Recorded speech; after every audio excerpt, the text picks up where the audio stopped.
Hey everybody, I'm Dr. Marianne Shiozawa, and welcome to the You're Doing Great Mom podcast. This is the debut week and the first episode, and I am so excited to be here. The You're Doing Great Mom podcast is all about listening to women of all walks of life, everyday moms, women with their true stories to share with you. So be sure to subscribe because I have a huge, fantastic lineup of episodes with wonderful women opening and sharing their lives and stories. Also, at the end of this podcast, I'll introduce you to an exciting e-course that I'm designing, my website and blog, so you can tune in any time that you want. So enjoy!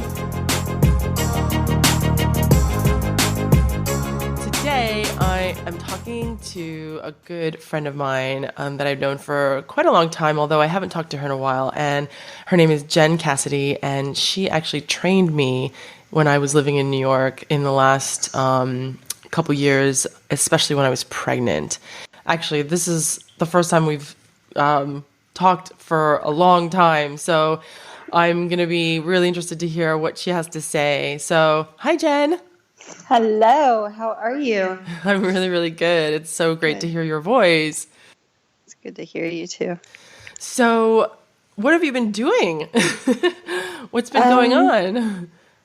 All kinds of things. Since I last saw you, I think you came in. I'll never forget. I always have like 12 days of birthday leading up to my birthday. It's on the 12th, and you showed up one of those days. So I decided you were one of my birthday presents. That's right. So that was well before I even met my husband and decided to become a mom. So it's been busy since then. Yeah. How old is your daughter now? She will be 2 in May. 2 already. She's growing up. Yep. Oh my God. Already. It just goes by so fast, doesn't it? It does. Yeah. That first year dragged, and now I'm like, where'd you go? Where's my baby? Yeah. She's like a little lady now, huh? She is. Yeah. She's very sweet. Aw, so cool. So when did you when I knew you, I don't really think we talked about too much of, I think the focus was more on me, which, you were really great. Well, you're a great trainer, and the focus was more on me because you were training me and you were asking more about like my goals and things like that. And so we never really got a chance to talk about your goals. I know that you did mention that you wanted to be a mom, but there was not like this timeline, I don't think you really focused that much on, at the time, on those things. Right. Well, I didn't, because I hadn't really met the person that I wanted to be married and become a mom with, I think. And, growing up, I didn't get married until I was 39. But I remember growing up in college, my whole goal by the time I was 24, and this is a true story, is I wanted to be married, have kids, be a professional, and be settled into my life by the time I was 24. Really? None of that happened. 24? Yep. Mm-hmm. That's pretty ambitious, Jen. It was, but, I grew up in Oklahoma where, it was a Southern style of life where your goal was to get married and have a family. Yeah. But being the independent little thing that I thought that I was going to be a professional and have those things all at the same time. So it's not quite the way real life happens, but, those were my ideals. Yeah.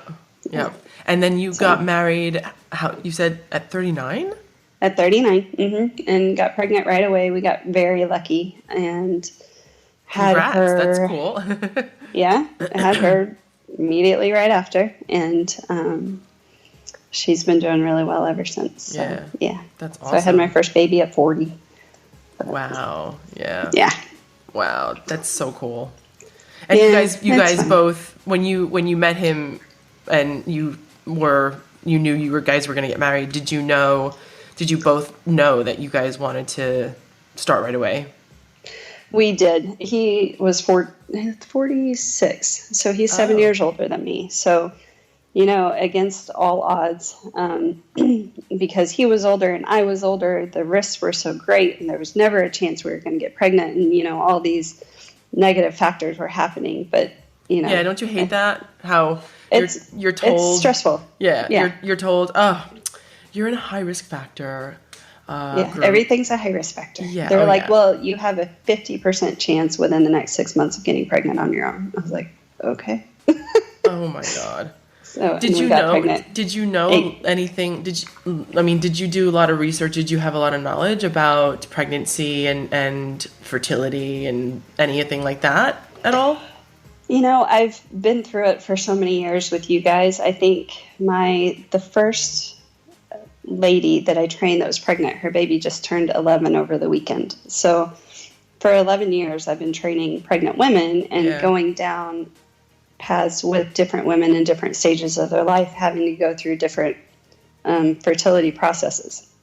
So kind of a roundabout way I've known about it, but I think going through it on a personal level is so different. Everybody's got their own struggles and got their own thoughts and feelings about things. So, it's just different. Yeah, totally. Absolutely. It's, once you do it, once you go through it for yourself, it's, absolutely. It's a whole different world.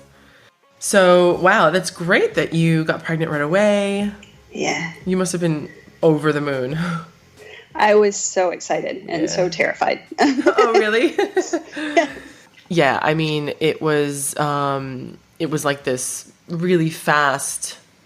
Mm-hmm. It just seemed that so you had a couple posts of your wedding, and then shortly after it was like pictures of you with a bump. It was insane. Yeah. I think my husband is just who he is, and when he decides he wants something, he goes for it. So we were engaged for 6 weeks and then got married and then got pregnant. So everybody was kind of counting the weeks to see if we got married because I was pregnant, And, I see. That's not the way it went. But right. We just kind of got lucky with everything happening so well together. So yeah, that's so cool. Yeah. I know how that is. That's kind of how it happened with me, actually. Mm-hmm. Not quite as fast, but it was by comparatively to general average, person. Sure. Yeah. I met him, got engaged 3 or 4 months later, got married another few months later, and then was pregnant, by basically a year and a month after we met. So that's awesome. Yeah. How fun. Yeah, super fun. So how was your pregnancy?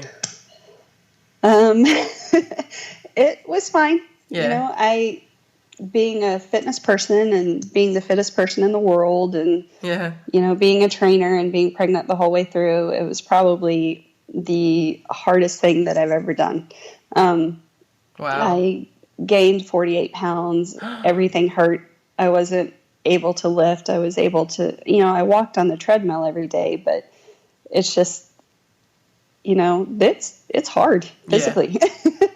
Oh yeah. So I wasn't exactly the mother that, loved pregnancy and was really cute with her little baby bump. It was all hard. I have a theory. I think that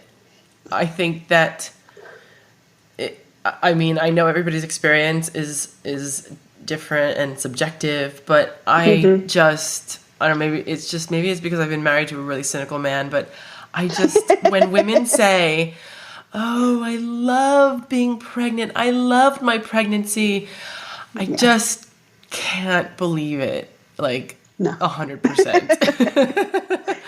It's really hard. Yeah, you've worked with pregnant women. I work with pregnant women regularly every week. And I tell you, I have not met a woman who genuinely, authentically admits that they love their pregnancy. There's always something, so I just think it's bullshit.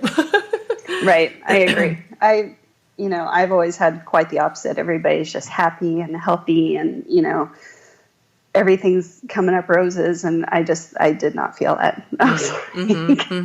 Yeah. It hurts. I can't sleep. She's kicking me all night long. Is that what she did? Yes. From 9 p.m. to 4 a.m. She was just wrestling me. Wow. it's just kind of one of those things. You have that kind of baby. I do. Yeah, she does not stop moving. And now that she can walk, she runs everywhere. Wow. She's really cute. Oh, that's awesome. Yeah, she's sweet. Yeah, that's great. Yeah, she is adorable. Thank you. So, yeah, I mean, tell me about more like before you were pregnant. I mean, like your career, you were a dedicated, really super hardcore dedicated fitness expert, and you still are. And I mean, your body was just, I was striving to have a body like yours, like your body fat percentage was like what, like 12%? Yeah, for the most part it was. Yeah, that's amazing. So, so tell me what was, because the contrast, like you mentioned about the contrast being so fit. I mean, we're talking the top, like fraction of a percentage, in terms of fitness for women, and you competed, right? I did. Yeah. I was a fitness competitor for 12 years. Wow. And I think after I moved to New York, I did 1 year of competing. And then by the time I met you, I feel like I'd retired. But, it's changes and goals. Like that was a goal of mine for a long time that, I wanted to win. I wanted to be as fit as possible. So I did that. And then I retired, and then I was kind of like, now what? So I just focused on my career as much as possible and trying to find a balance, if that's a word, in New York for a single girl trying to find a husband, Right. Not that finding a husband was ever my goal, but I did want to fall in love and find a future there and keep my career going as best I could. So, different goals have different perspectives, I guess. But yeah, I mean, that's normal. I think that, it's New York is such a beast in itself where single women and single men don't necessarily have their goals aligned, and, living there, it's, especially if you're in your late 30s. Right. I just, I think in any big city or anywhere, when you're a woman and you're in you're past 35 and you want to have a family, it's, obviously you don't necessarily need to get married, but like I think that's absolutely normal, and that finding that balance, is it's and that's it's another thing is I trained women like you that were married and, already planning their families and setting up their lifestyles in New York, which was one thing, but I also trained a lot of single women that did want a family. And, between 30 and 35, doctors were like, well, you have a very frail chance of getting pregnant from here on, so you might as well freeze your eggs. I'm like, freeze your eggs for what? You haven't even met someone, so you don't know that that's going to be a future for you. Wow.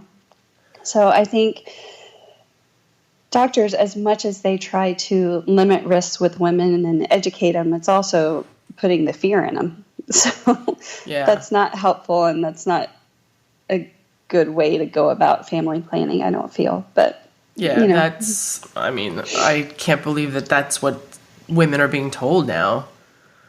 They are, and I know that as you near 40, you have a risk of Down syndrome, and you have this risk, and, everybody's got different risks that they face even within their family, much less their age or sex or anything else. So, we went through the whole genetic counseling, and we were fine, and hopefully the baby would come out fine. But even though you do the blood tests, and if you go through with the amnio and all those other tests, you really it's kind of, you don't know what's happening in there for 40 weeks. So you just hope that everything comes out the other side okay. It's pretty frustrating to hear that, that doctors are saying, I guess with technology, they think, you've got all these options, and there's so many things that women can do now. And I guess for some women, maybe that's appealing, or maybe they don't mean, I think they don't mean to instill fear, because Sure. no doctor really wants to do that. I'll give them the benefit of the doubt. It's just that I think that the goal is to ease their minds, I guess. Right? Sure. Yeah. Just to let them know what their options are. Right. But, right. You know, if your goal is to have a family, you need to go find somebody first. Yeah. It's really a good thing to do when you go the organic route. Right? I think so. Yeah. But, it's interesting, because I think a lot of, what you experienced, I can imagine, especially now, so many women are experiencing that exact thing, where they're over 35 in a big city, especially something like New York City. I'm over here in London. Sure. And women we're just battling the clock, basically. Right. Yeah. And, it's interesting, because life doesn't always work out the way that you map it out to be. Like, you meet somebody when you meet somebody, and that's kind of a potentially chance thing that happens. But in the meantime, you have to get up and go to work every day. And a lot of people do get caught up in that grind to where, then the clock does run out, essentially. And the clock ran out for me. Nobody ever told me that I couldn't have kids, but they also weren't encouraging it. But I always wanted kids. I always thought that that's something that I wanted to do. Yeah. So, we got really lucky with her. Yeah. She's amazing and super healthy. So. Oh, that's great. That's so cool. Yeah. It seems like you guys are a really very happy family unit. Yeah. And how was your birth? Are you open to talking about that? Sure. When I have all these ideas in my head, and I am not the most holistic person in the world. I don't think about those things, but what I was noticing for me, kind of my own theories, is babies that were born naturally just seem much more alert than women that had the epidural. So it was my goal to give birth naturally. And I was like, once again, because of her age, I don't want anything else affecting her if it would have an effect in any way on her development, So the night I went into labor, it was, hard and fast, and it hurt worse than anything in the world. And I gave birth at NYU, and they want you to primarily labor at home and then come in. So I did that, but then the contractions I lived in Hoboken at the time, and the contractions were like 3.5 minutes. So I was like, we have to get over there before rush hour. We're going to get in trouble. So it was 5 a.m. Went in, and, some young doctor came in and checked me, and I was at like 6.5. And then I hung in there for as long as I could, but literally as soon as I almost opened my mouth to say I wanted an epidural, just because it hurt so bad, this doctor came in and was like, all right, she's at 10, get her in there. I was like, hold on, I'm not ready. So once again, fate took its hand, and I did deliver her naturally, but it wasn't easy. The recovery wasn't easy, but sitting there in the recovery room while I'm trying to figure life out, and the lady next door to me who had an epidural, she was like, oh, I feel great. I'm like, okay, that's nice. Somebody help me. So that was my experience. Yeah. Wow. Cool. How many hours were you in labor? I think true labor, I think 6.5. Wow. Because my water never broke. There wasn't anything to mark that, really. Yeah. So, was she born in the call? In the bag? No. Oh, okay. They popped it, though. I wonder if she could have been. Because I just recently heard about that at the Oscars. At the Oscars. Mahershala Ali, his right, daughter was born that way. Yeah. Oh, yeah. So what is that? Yeah, it's basically when the baby is born in the sac. Mm-hmm. So they say that it's not that common. I mean, I wouldn't say it's rare, but they say that it's not that. It's more common that your water will break, like the sac will tear or break, like hours before or even 24 hours before you actually go into labor. So if your waters don't break through the labor while you're pushing, all that, the sac is still intact, and so the baby is actually born within its sac. And that's cool. Yeah, it's super cool. Actually, my son Max was born in the bags. Oh, how cool. Yeah. And my husband still remembers, and he tells me that the midwife, as the head was coming out, and they noticed that the bag was over his head, she said, "You might want to stand back because when that pops, there's a big spray." Luckily, it didn't. I think that when his head was out, I think what they did was just like they peeled the sac out of. Sure. They kind of peeled it off his face and head. But yeah. I hear that it can like just burst. Yeah. Yeah. So he popped it before she came out, so I don't know. I mean, you never know. But I didn't even know that was a thing until right now. So. Oh, cool. Yeah. That's so cool. It is. It's it's a very cool thing. They say that like babies that are born in the bag are, I don't know, they're some kind of magical lucky thing. Yeah, lucky. Yeah, that sort of. It's like one of those old wife tales. So. And is he a lucky boy? He is. Led a charmed life so far. Yeah, he's quite lucky. Just little, and lucky in the sense like he's able to avoid like dramatic and pretty scary things. He's just timing. I don't know, but it could just be a coincidence. But who knows? Of course. Depends on how you look at it. But yeah, it is pretty cool. If he's a boy and hadn't broken a bone yet, he's lucky. Yeah, for sure. Well, he just turned 8, and I think he's recently had like a testosterone surge in his growth, and he's been quite active lately, and I'm not gonna hold my breath. I'm still right. So but yeah, well, it sounds like your birth was quite unremarkable, meaning like, thank goodness, yes. You know what I mean? Yes. So many. I think most women have something that stands out that anything can go wrong or anything can be complicated. There's just I'm sure you've heard a lot of stories from your friends. I have. Yeah. It's one of those things where because I was such a high risk pregnancy, I guess just in terms of age wise. Yeah. You hear things the entire 40 weeks and then you get to the point of birth and then you think about all the other things that can happen. So you're just like, come on.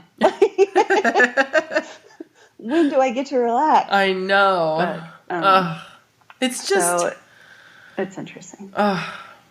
Well, okay, so they said you were high risk because of age and Down syndrome and... well, first it started off with you can freeze your eggs sort of thing. And then when you were finally trying... Well, they never told me that because I never cared, I guess. Right.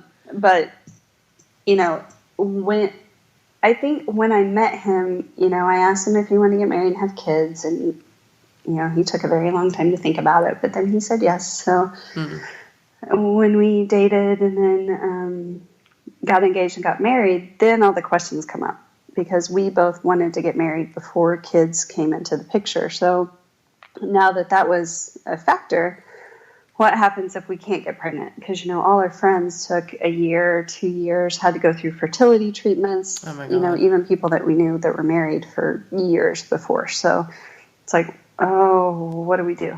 would you be willing to adopt? Would you be willing to foster kids? Like, what position are we in to have a family? Because I think, that was one of our goals. We really wanted to have a family, but what could we do if we could not have children naturally? Right. So, all that happened, and then we got pregnant, and then we got past the 12-week mark, and then it was on. And so what was your experience when, like in the first few weeks of, her life, and then going into, just over the shock that, oh my God, I'm a mom. So what was it like? I was always at work, so I wasn't around babies that much. And regardless, I adore my niece and nephew like crazy. I basically moved to New York after my nephew was born. So I was in and out around them for, my nephew, they'll be 11 and 9 this year. I've been around them for 11 years. But I don't think anything actually prepares you to take that baby home. Yeah. Nobody's there to help you. And, I was always at work. I got up every day between 4 and 5 and went to work and stayed at work all day and came home. But the needs of a baby are everything. And, she cried all the time. I didn't know what to do. And, I decided to nurse her. So, is she hungry? Is she tired? Like, does she need to play? What happens? I didn't know any of that. And my sister-in-law finally gave me an old book of hers that was called Secrets of the Baby Whisperer. Mm. And this woman wrote a book that it's literally easy. They eat, activity, sleep, and then have your self-time while they're sleeping. Mm-hmm. And with that book, explained her to me. So it kind of made me relax and be able to be a mom more, because I didn't understand necessarily what the demands would be. And, I wasn't, as much as I was ready emotionally, I wasn't ready. Yeah. So it's just kind of like, I don't know. I always talk about the physical demands of being pregnant itself, but the physical demands of nursing and trying to heal and, having all that extra weight still. I gained 48 pounds with her, and it doesn't just come off just because you had a 9-pound baby, right. So I still had all that to contend with, and, wasn't sure if everything was healing or what was going on, but, yeah, she luckily, she is such a happy, content baby anyway, that, that is helpful. Yeah. Yeah, for sure. So. Well, that's a testament to you and your husband raising, the first 2 years, I think, are the most, they are crucial. They're so important. And the decisions, the choices you make and how you handle things. I mean, it is life-changing, and we think that we have prepared to a certain amount that will be okay, but I think that that's such a common scenario where you're around so many pregnant women, you have a pregnancy that's okay, and there's just, as you said, certain difficulties, but no one ever prepares you for for the first well, as people call it, the fourth trimester. It is a whirlwind. And so many, we don't even get told about how your body's going to respond, how much weight you're going to gain, what is it going to do. I mean, I'm sure you did not expect that.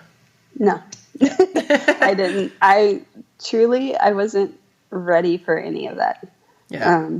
And it's not, I don't know. She was awesome, and I was so grateful to have her, but it's just physically demanding on women. And to me, during the birth process, I was like, oh, women have babies all the time. It's fine. Yeah. Well, it's not fine. It hurts. And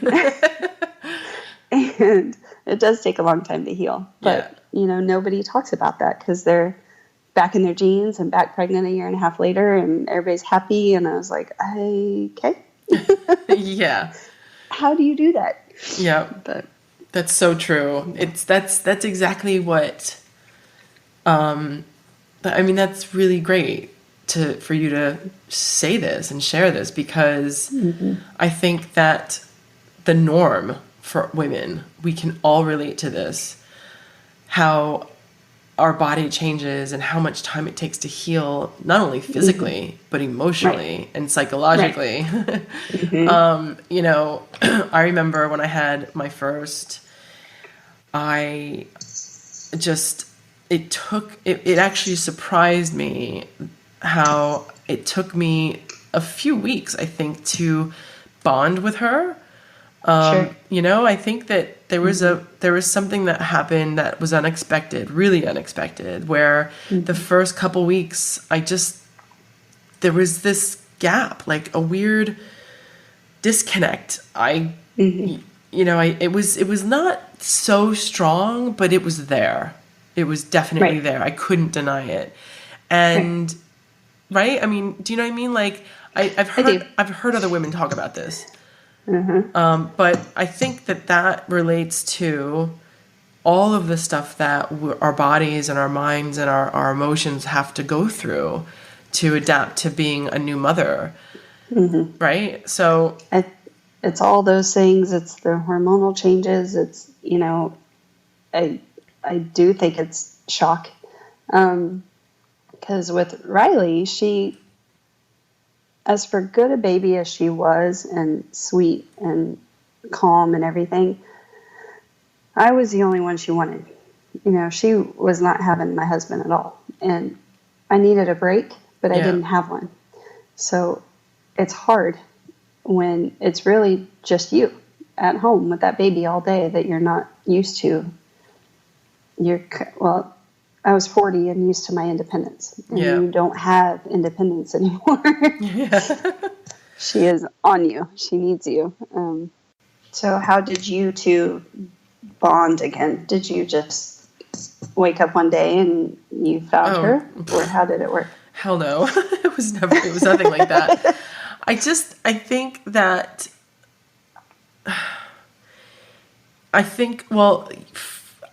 it's frustrating to know, just in terms of, in general, women don't know or don't expect that when they become a mother for the first time and they've just given birth, that we just don't realize how much is involved and how so many things at once has to be learned. And for us to not know if what we're experiencing or what we're doing and what we're feeling is okay. Right. And, first of all, we're trying to think, there's a lot of options, obviously, like the main thing after birth is breastfeeding. Like that's the first thing that you really need to, because your baby has to eat, Right. So it's like, am I going to breastfeed? And if I can't breastfeed, am I okay with giving formula? And how much formula? And how much do I need to feed this baby? What kind of formula and what bottles? Exactly. And so, I was determined to breastfeed. I was lucky I'm blessed to have had my mother, she breastfed us, and she was very, and she was very, very pro breastfeeding in terms of like back in the day, like in the early 70s when I was born, when we were born, it was like, that was rare, I think, wasn't it? Yeah, for sure. And actually my mom's French and I was born in France. So it was even more or less of an acceptance to breastfeed. And so, if they did breastfeed, anything past 3 months was like, what? So my mom breastfed us all, for a year or so, like maybe, nice. For like 14 months or something. So that's like unheard of back then. And my mom, she didn't give a shit. She was just like, yeah, I'm just going to breastfeed. And she actually was pretty good at it from the get-go. Good. So I think that I know that my experience and my relationship to the whole breastfeeding thing was very healthy. I know that I've met other women where they weren't breastfed, or they weren't breastfed that long, and just the women in the family had a history of not really breastfeed, like a breastfeeding positive experience sort of relationship with it. Do you know what I mean? So, I do. I think that has a huge impact on women these days. So that whole thing about breastfeeding and trying to figure out how the hell do I do this? And oh my God, she just fed an hour ago. She cannot be hungry again. Right. You know what I mean? And it's like, is this right? Like, is this what's supposed to happen? So I think in terms of bonding, for me at least, it was a gradual thing. It became, once I started to accept what was and not allow judgment come in and fear and doubt, right? Yes. Everybody's got an opinion. Yeah, everybody's got an opinion, and everybody's got to judge something, and you're like, what? So I think... And your whole world just got upside down, so you need a minute to process what's happening on your own before other people help, I think. Yeah, absolutely. Because I went through everything at NYU Hospital, and their main goal is breastfeeding. And I even opted in I'm in a 2-year study with them on nursing. And, cool. How long we breastfed, and they've come in and tested her and interviewed us. And they did that. We've done 3 meetings with them. And then we've got one more at 24 months. So it'll be interesting to see what they're looking for and what their findings will be. But, every other country relies on breast milk. Yeah. And, I know that we have options, and if it doesn't work for mothers, that's fine. But to me, it's natural and it makes sense. And formula's $35 a container, so it's just cheaper. Is it really? Yeah, it's expensive. Oh my God, I did not know that. Yeah. So, I fed her as much as possible until 8 months. And then, I got sick so many times, she kind of weaned herself, and that was fine. My goal was to make it to the 6-month breast milk only mark. And then, I was working in a new job and had so many different changes, and she kind of just got uninterested when she found food. So it just all happened naturally that way. And, I would have loved to have been able to feed her for a year, because I think it is important for, their nutrition and whatever other benefits it gives them. Mm-hmm. I think it's just, if you are able to, I think it's the best route to take. Mm-hmm. Yeah, I agree. In my opinion and my experience, we aren't told how huge of a what am I trying to say? Like it's like the center point. It's their well-being and your well-being revolved around breastfeeding, I think. Because I agree. Yeah, I think that we downplay, in this Western culture at least, I know in America for sure, and here in the UK, from what I've noticed, we just downplay the importance and the role breastfeeding plays in our mother-child dynamic. It's just that relationship is such a core of infant health. Right. Is that your experience too? Yes. But, like I said, all the choices I made through pregnancy, like I gave up caffeine, I gave up, all the things that I was never a drinker, so alcohol wasn't a thing for me.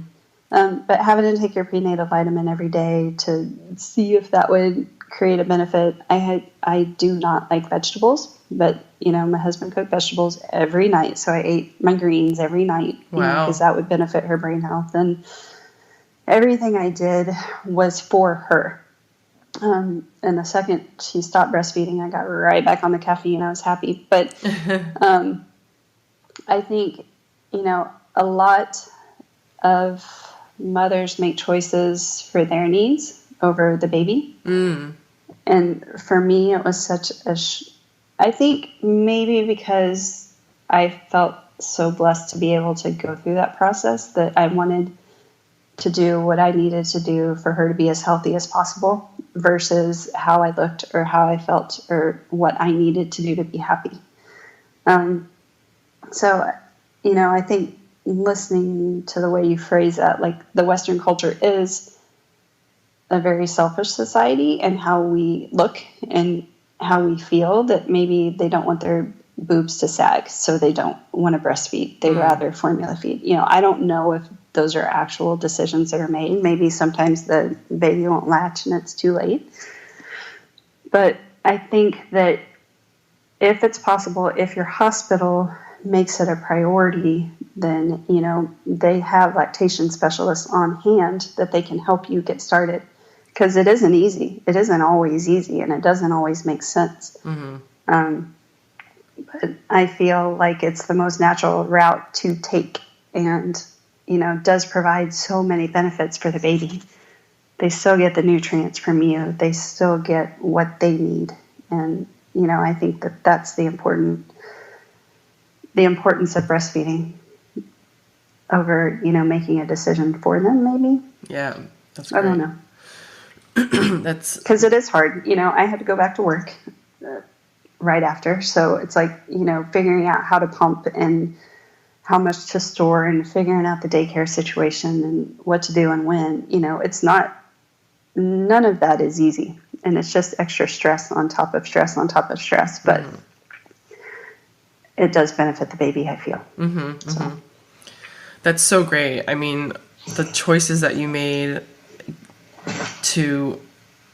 and your experience, I think that's years from now. I mean, when she's a teenager or, a young adult, you're going to look back and she's going to be super grateful because for, you know what I mean? God, I hope so when she's a teenager. Just love me. I know, right? Yeah. There's a lot to be, who knows what happens in teenage years. For sure. But I think that is such a courageous and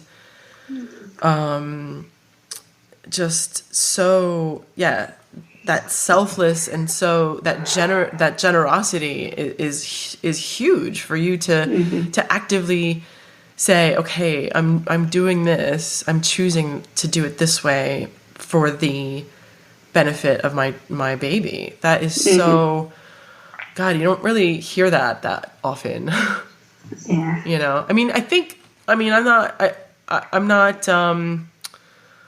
I definitely think that women will choose, they think that they're choosing the best for their baby, of course. I mean, who wouldn't, of course, always. Yeah. They always want what's best for their child. Right. But I think like in the middle, in like everyday activity, like everyday choices and stuff like that, it's you don't really see that. Like you're incredibly disciplined, Jen. And I think that you did it that way because of your personal experience, in that you so cherished and the gratefulness that you had to have this experience being, to be pregnant at this age and have a healthy baby. I think that probably aided in your, I don't know, maybe that was just how it was, but I think that a lot of younger women just don't realize how important these choices are for the baby. Yeah. Yeah. Well, yeah, I don't know. I don't know if they do as much reading or if they just go through it, or, I don't know the difference between ages or circumstances or whatever, but I think with as much, I have a new interest in autism now, just because I'm so curious as to why the rates are going up. Yeah. Like, what are we doing or not doing? Maybe it's just nature taking its course. I'm not sure. But I feel like, with the different health risks that are out there with, for truly a couple years ago, it was Down syndrome for me, but maybe it would have been autism. I don't know what the Asperger's rates are or what causes that, those health risks. But, when I did her full, was it 16 or 20 week scan where they look at the heart and the stomach and 20, all that stuff. 20 Once weeks. you see that picture, you're just kind of like, Yeah. Yeah. Goodness. Yeah. She has all her 2 kidneys, heart. You can sometimes see the digits, 10 fingers, 10 toes, that sort of thing. Yep. Yeah. So it's just kind of like, I don't know. I was just so grateful for it, but who knows? Yeah. Now there's always a concern. I mean, I think the topic of autism is another podcast episode. It should be. It should be. Yeah. Because I definitely have at least an hour or two's worth of my view and my theories and opinions. But we can always have that conversation another time. I have to do a lot more reading. But I'm 42 now, and everybody's like, are you going to have another baby? I'm like, do I want to take that risk again? I don't know. And, I know the longer I wait, the higher the risk goes, but I just, you can't predict. Yeah. So. What does your heart say? Oh, I would love to. I just don't know that we're in the position to do it. But I see. I would love to have 5, but, truth be told, right. I don't have the same energy I would have had as a 25-year-old. Yeah, of course. So she, I'm very blessed to have her and have gone through that and grateful. So, if it happens, it happens. And if not, I'm okay. So. I think you could do it.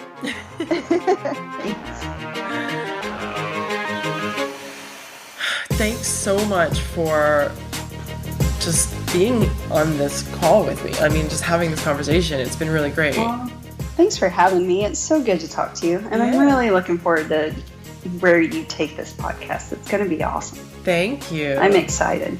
Yeah, I'm really excited. Thank you. I'm really excited too. I've